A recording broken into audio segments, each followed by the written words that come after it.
బెల్బాటమయ్య గారు ఇక్కడేం చేస్తున్నారండి? నేను ఎన్నోసార్లు నా ప్రేమ గురించి తనతో ఎంతో డీసెంట్ గా చెప్పి చూశాను, కానీ ఇద్దరు లొంగేలా కనపడ్డం లేదు. అందుకే తనకి తెలియకుండా తన మెడలో ఈ తాళి కట్టి ఆవిడ్ని మీ ఆవిడ్ని చేసుకోవాలనుకుంటున్నారా? కాదు, ఏంటి నేను తనవాణ్ణి కావాలనుకుంటున్నా. నా మాట అంటే ఆవిడ కెలాడ తెలుసు, తిరబడి కొడితే ఈ తాళి నన్ను కాపాడుతుంది. తాళి భార్యకి మాత్రమే రక్షణ కాదురా, భర్తకి రక్షణే.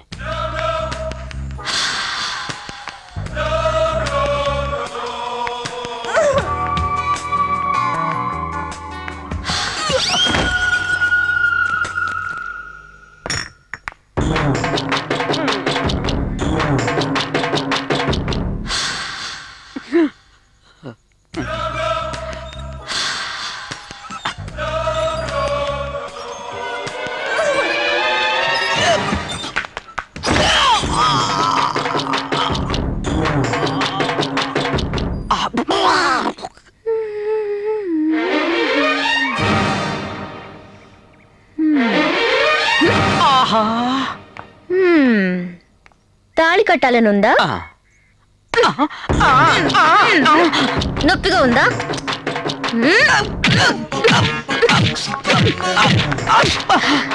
ఇప్పుడు లైట్ గా. అయ్యగారు ఎక్కడున్నారు?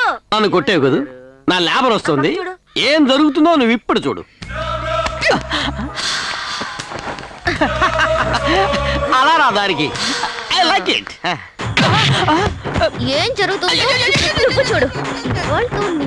క్లోజ్. ఏమండి ఏటైంది? దొంగ దొంగడా? ఏటి వీరరావు గారి ఇంట్లో దొంగ డాడా? రే మా అయ్యగారి ఇంట్లో లేట్ ఏం చూసి దొంగ ఇడికి కాళ్ళతో తంతే ఆందు. రే ఇప్పుడు చూడరా, ఈ వేళ నా చేతిలో తట్టవే.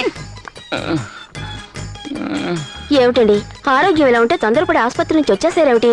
కాదే, మా నాన్న ఆత్మ రారా అని పిలుస్తున్నట్టుగా ఉంది. అలాగా ఒక్క రోజైనా స్వగృహంలో నిద్ర చేయాలి కదా. ఉండండి హారతి తెస్తాను. అయ్యో వద్దే, ఆలస్యం అయితే వాడు పిడుగులా ఎగురొచ్చి పడతాడు. అతనేమి చూడండి, ఇల్లు తాళం వేసింది. సరే త్వరగా రండి.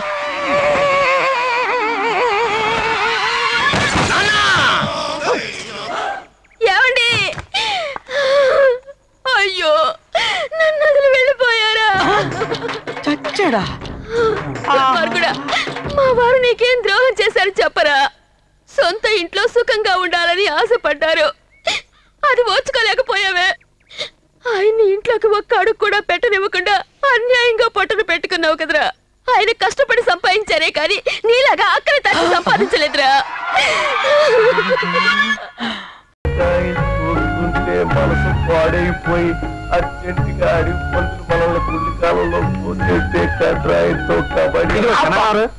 మనలో మన మాట అండి. ఉన్న పడంగా బ్రహ్మదేవుడు పచ్చమై కూడా ఇస్తున్నా మీరే మీ భక్తికి మెచ్చాను. ఏం వరం కావాలో కోరుకోరా అంటే ఏం కోరుకుంటారు చెప్పటా? మరి ఎవరితో చెప్పకూడదు. భాగ్యంతో ఒక్క చాలు. ఏం తప్పట? మరి బ్రహ్మదేవుడు అంత చోటు ప్రత్యక్షమై ఏం కావాలో కోరుకోమంటే ఇదే కోరుకునేది. ఇదిగా ఓ 12,000 మీరు కాదనుకుంటే జీవితాంతం భాగ్యం మీ కాలగాడ పడి ఉంటది. 12,000? నేను 13,000 ఇస్తాను. పడండి మనం.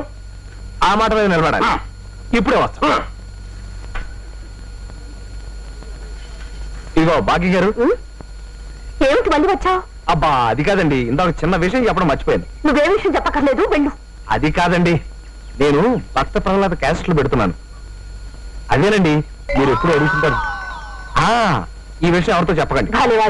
నేనెందుకు చెప్తాను? మరి అలా నవ్వితే కుదరదు. చెప్పరా, నాకు ఒట్టేయండి. నా మీద నమ్మకం లేదా? అబ్బా నమ్మకం ఉందలే, మీరు ఒట్టేయని చెప్తాను. సరే ఒట్టు. ప్రామిస్ చేసేస్తుంది, ఒప్పేసుకుంది అన్నమాట. ఎవరు పేరు కొడుకులు లేకపోతే మన ఫేస్ బ్యూటీకి ఏం కొరవా? ఎవడ్రా వీడు? కాలేజ్ అమ్మాయి మెడలో గొలుసు తప్పుకుని పారిపోతుంటే నేను వెంటబడి పట్టుకున్నా సార్. దొంగ నాయాలా? నా పేరు దుర్గా ప్రసాద్. రాక్షసుళ్ళ రక్తం తాగుతాను. విని తీసుకెళ్ళి లోపలేయండి. టైం ఉన్నప్పుడు మళ్ళీ 2 బీగుదాం. మీరెవరు? ఎవరంటే ఏడుస్తావేటే? నా పేరు మన్మథరావు. నా భార్య తప్పిపోయిందా? లేదండి. లేచిపోయిందా? లేదండి. మరి ఏమైందయ్యా? ఊరెళ్ళిందండి. పెళ్ళాం ఊరెళ్తే హ్యాపీయే కదా. అది కాదండి, మా ఇంట్లో దొంగలు పడి మా ఆవిడ నగలు ఎత్తుకుపోయారు. తను వచ్చిందంటే నన్ను ఉతికి ఆరేస్తుంది. కంప్లైంట్ చేయడానికి వచ్చాను సార్. I see. మీరెవరు? నా పేరు కె శ్రీనివాస్. ఇది నా కూతురు కిరణ్మయి. మా అబ్బాయి మా ఆవిడే వెనకాల వస్తున్నారు. ఫ్యామిలీని పరిచయం చేయడానికి పోలీస్ స్టేషన్కి రావాలా? అది కాదండి, నిన్న ఉదయం మా ఇంట్లో దొంగతనం జరిగింది. టీవీ ఇంటర్వ్యూకి వస్తున్నామని చెప్పి మమ్మల్ని నమ్మించి ఇంట్లో సొత్తంతా దోచుకుపోయారు. టీవీ నుంచి వచ్చామని చెప్పి కెమెరా ముందు పెట్టేసరికి మీలాంటి వాళ్ళు గుళ్ళు పై తెలియదు. చదువుకున్న వాళ్ళు ఉన్నారు, కామన్ సెన్స్ లేదంటయా? అంటే ఫ్యామిలీ మొత్తాన్ని ఒక్కసారిగా టీవీలో చూసుకోవచ్చు కదా అని ముచ్చటపడ్డాను. మొత్తం దోచుకెళ్ళిపోయారు. మీరు పోలీసులు కదా, దొంగల్ని ఇట్టే పట్టేసుకోగలరు. దొంగల్ని పట్టుకోవడం ఒకటేనా మా పని? తీవ్రవాదులను పట్టుకోవాలి, డెకాయిట్స్ పట్టుకోవాలి, మినిస్టర్ని పట్టుకోవాలి, అదే బందోబస్తు చేయాలి. ఎన్ని పనులు అనుకున్నారు మాకు? సరే, రిపోర్ట్ రాసివ్వండి. దొరికితే డొక్క చింపేస్తాం. చూశారుగా, మా సారు సిన్సియర్ స్ట్రిక్ట్ ఆఫీసర్ కాబట్టి మరీ కష్టపడిపోతున్నారు. మా సారికి పోలీస్ ఫోర్స్ లో పెద్ద పేరు, ఎవరికి భయపడరు. పులు వచ్చినా పీస్ఫుల్ గా నవ్వే టైప్. అబ్బా,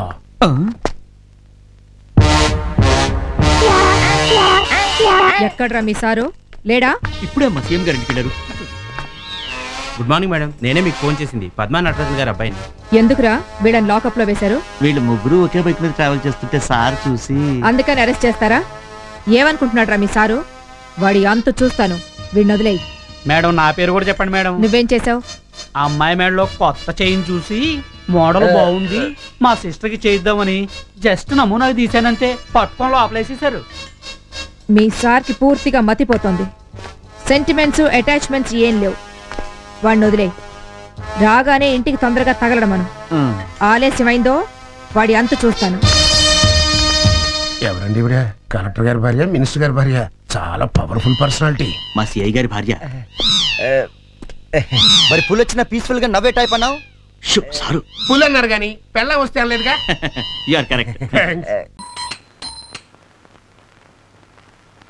మీ కేసు విషయంలో పెద్దగా తెలివితేటలు ఉపయోగించాల్సిన అవసరం లేదండి.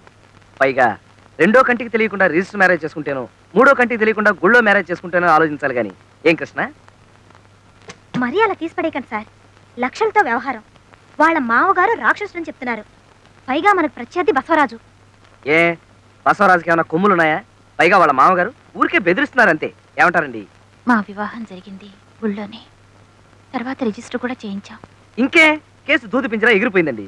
రిజిస్టర్ ఆఫీస్కి వెళ్ళి ఆ సర్టిఫికెట్లు తీసుకొచ్చి కింద కోర్టులో ఓపీ తీసుకుంటాం. That's all. మరీ అంత తేలికైతే క్లయింట్స్ ఉన్నారు. మరీ అంత తేలికైతే బసవరాజు ఎందుకు ఒప్పుకోలేదు? వాళ్ళ మామగారంటే భయమై ఉండొచ్చు. మీరు ఈ కేసు గెలిచినట్టే భావించండి. చాలా థ్యాంక్స్ అండి. తీసుకోండి. స్వీట్సా? కేసు గెలవాలి కదండి. అయ్యో క్యాషా? ఇప్పుడు ఎందుకండి బావా? కొంచెం లోపలికి వస్తావా? ఎందుకు? అబ్బా అలా కొట్టిపారేకి బావా. ముందు రా చెప్తా. Excuse me please. పదా. ఎందుకు? ఎందుకా? యువతల పులుసు మరిగిపోతుంది, పోపెడతావని. ఓ సందుకా అవతల కేసు. ఆ కేసు కూడా అలాగే ఏడ్చింది, పోపు బొగ్గులు లేకుండా. నువ్వు అసలు హాయిగా ఈ లా మానేసి ఏ కుక్కుగానో సెటిల్ అయితే బెస్ట్.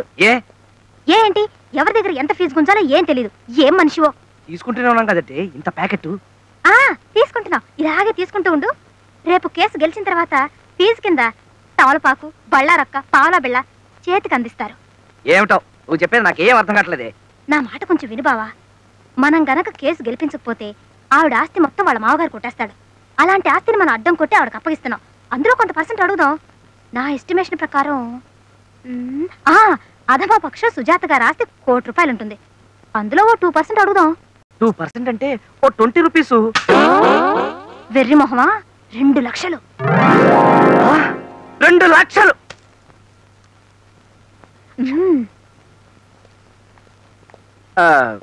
సుజాత గారు, మీ కేసు అబ్జర్వ్ చేసిన మీదట నాకు చాలా లొసుకులు అవి కనిపించాయి. అరే ఇందాక కలిగించాను, అప్పుడే ఆరిపోయింది. లోపల డిస్కషన్ చేసిన మీదట మీ కేసు ఎంత ప్రమాదకరమైందో తేలింది. ఉదాహరణకి గుమ్మడికాయ పులుసులో కొత్తిమీర, ఉల్లిపాయలు. సారీ, మీ కేసు నేను ఎంతో రిస్క్ తీసుకుని ప్రాణాలకి తెగించి మరీ వాదిస్తాను. కానీ నా ఫీజు ఉందిలేండి. అమ్మా, మీకు ఎంత ఆస్తున్నా సరే నాకు మాత్రం 2% కావాలి.